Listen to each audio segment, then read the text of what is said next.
Hello everyone, this presentation will discuss reflections on pedagogical challenges experienced when BIPOC instructors teach courses focused on racialization.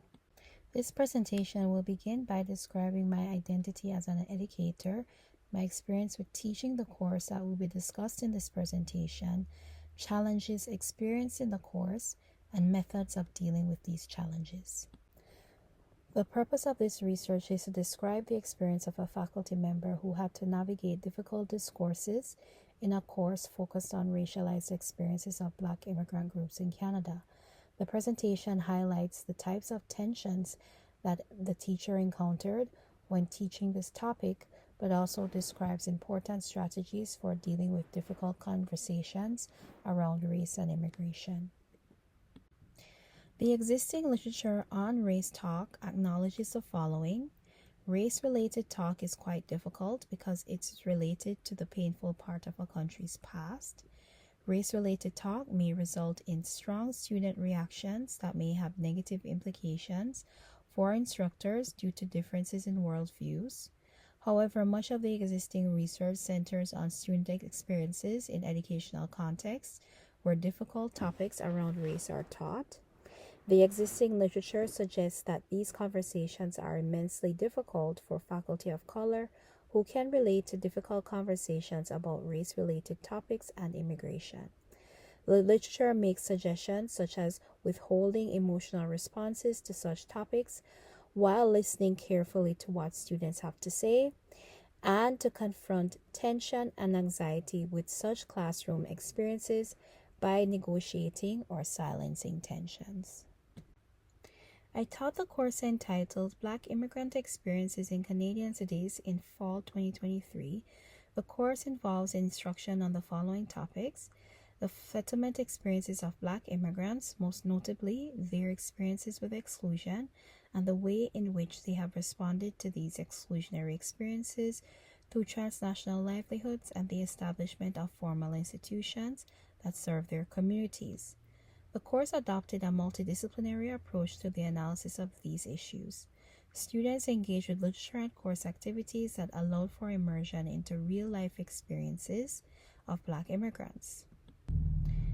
Students also developed a critical awareness about their own identities and the circumstances that shape Black immigrants' integration in major Canadian cities. As such, students learned about the following topics: Black immigrants and their reasons for migration, their history of migration to Canada, their experience with exclusion and belonging, as well as immigrant transnationalism and entrepreneurship amongst Black immigrant women. More importantly, I am a Black immigrant of Jamaican descent, so I could identify with many experiences that I taught my students. I feel that it is my responsibility to share my experiences, and I believe my students view their course experience as an authentic one because I place myself within the population that I am discussing in the course. They are also pleased that I am able to share aspects of my experience in Canada because of my identity. Despite the positive aspects of the course was not taught without challenges. I found that I was excited to share information about Black immigrant experiences, and students were particularly interested in knowing more about immigrant concerns seen on social media, as well as immigrant contributions to Canadian society. Unfortunately, Black immigrants are a highly visible group and violently racialized in Canadian society despite their success and the extent of their contributions to all sectors of Canada.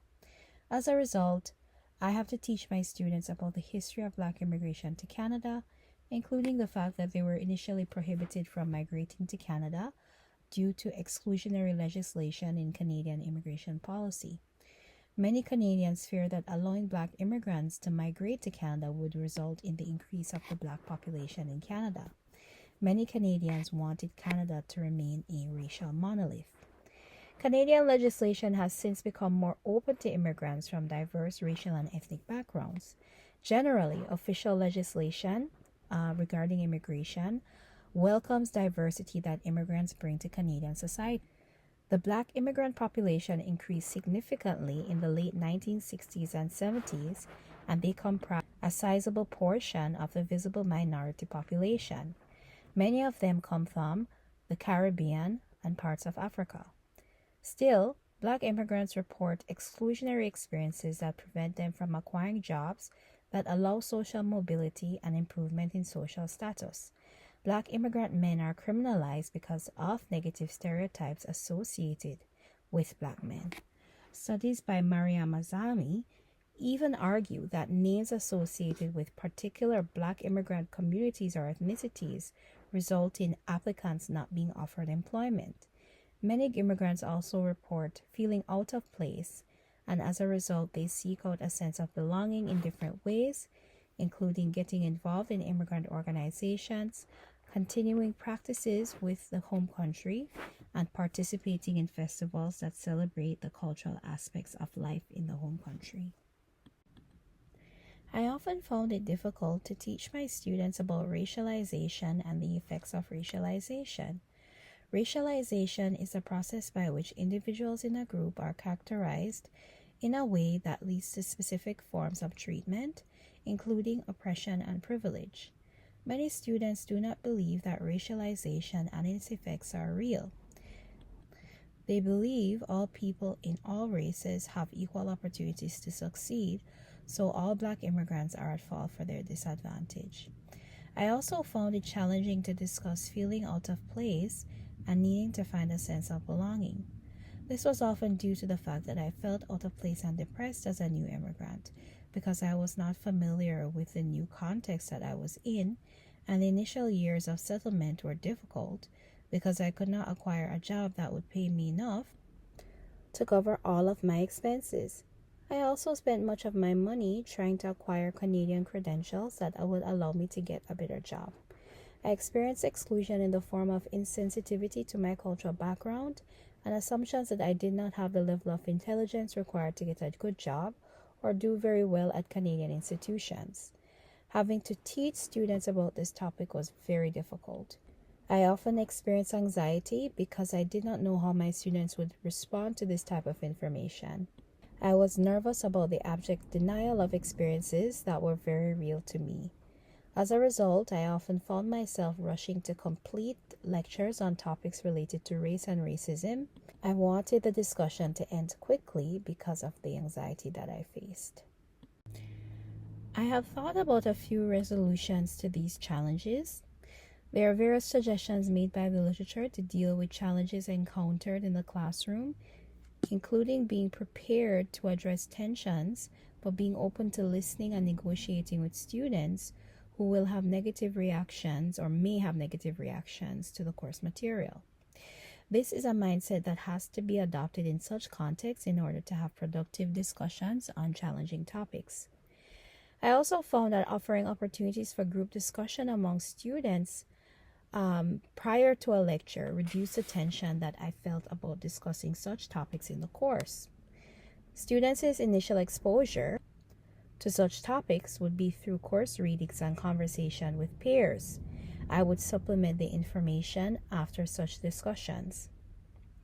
Additionally, discussing celebratory topics including Black immigrant contributions to Canada as well as transnationalism was another resolution that I thought about. These were topics that resonated more positively with me and the immigrants discussed in the course. Black immigrant contributions reinforced that immigrants were not a burden to Canadian society, but in fact had contributed significantly to economic and social growth in Canada. I also assigned a multimedia assignment that allowed students to explore these contributions in more depth. Additionally, transnationalism is often celebrated because it represents immigrants' success at achieving a sense of belonging in places of settlement such as Canada. Immigrants engage in return visits to the home country, consume cultural foods of their home country, and participate in festivals that allow them to feel a sense of connection to their home countries. Discussions about these topics are much more positive and not fraught with tension. These are very tangible aspects of the immigrant experience that are visible to students, and they're excited to learn about related concepts and more in-depth information about these experiences. As such, less tension is experienced when discussing some topics. Instructors who experience tensions around long discussions about race and racialization can consider centering courses on celebratory aspects of immigrant experiences and highlight related experiences of race and racialization to provide context for this information.